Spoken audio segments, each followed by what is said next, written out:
Now, in the last couple of years, the African continent has been rocked by a series of natural calamities ranging from cyclones in southern Africa to destructive floods and persistent drought cycles in East Africa as well as the Horn of Africa. Here at home, northern Kenya has been on the receiving end of both extremes. Now, the ongoing rains have wreaked havoc across the country, bringing floods that are a stark difference from the ravaging drought experienced just weeks ago. Now, Mary Muoki reports on the region and how it's grappling with the reality of two extremes.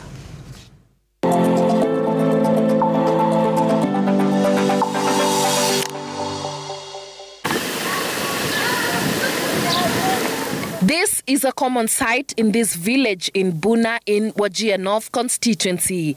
Roads cut in half and some parts completely cut off.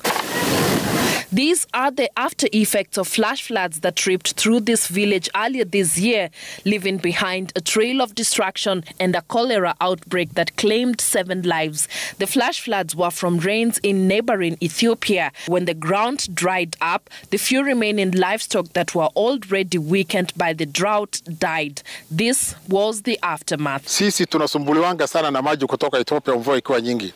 Sasa ile maji ilitoka huko floods zikaanza kwa tuathiri tena zile mifugo kidogo ilikuwa imebaki iko chini ya laga hapa pia zikasombwa, mifugo zilikwisha, hata mimi mbuzi ile kidogo nilikuwa naye zikaanza kupungua sana. Sisi kama ni Wasomali ya jirani ambao nakaa Wajir North, ni watu nategemea mali ya kucha. Akaunti yetu ni mali ya kucha.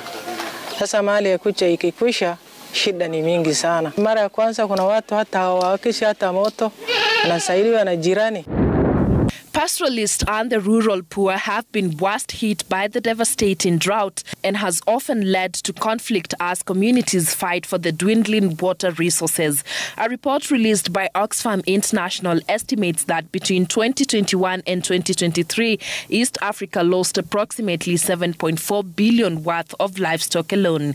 Osman says the loss of all their livestock is a threat to their existence as they cannot feed their families or send their children to school.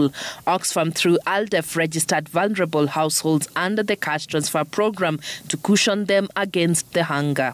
So you can understand people who have been hit by the flood, people who have been affected by the drought, getting that cash, it has been very, very vital for them because we have been given those to people who have been food insecure, people who are orphans, single mothers. I think the cash transfer was very instrumental. And as we have seen today, people are so appreciative. The cash transfer program was heaven sent for the community, who can now afford at least 2 decent meals a day. Sasa si mbaya kama vile kidogo tuko afadhali sana. Hatukuwa na kitu ya kutegemea bila Mungu.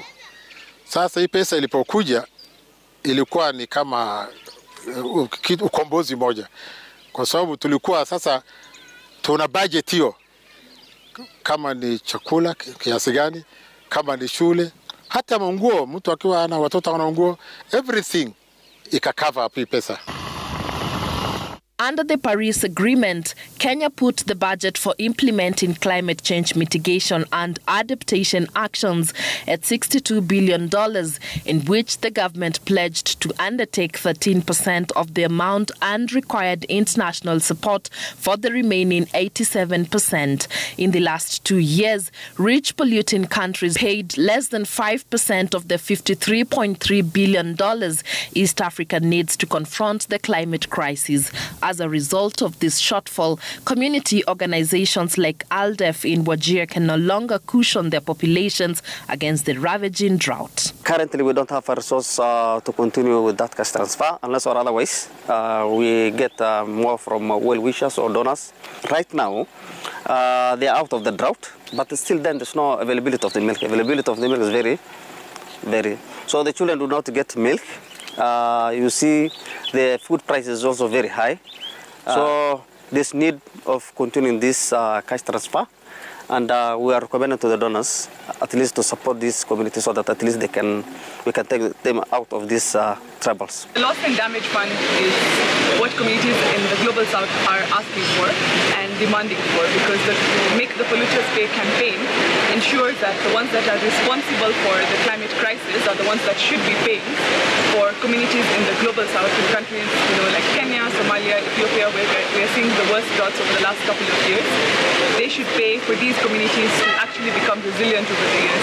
They're able to use the fund to recover from droughts. They're able to use the fund to recover from lives lost of their animals, but now use the fund also to build longer-term livelihoods for themselves. Northern Kenya has borne the brunt of the climate change crisis for years now.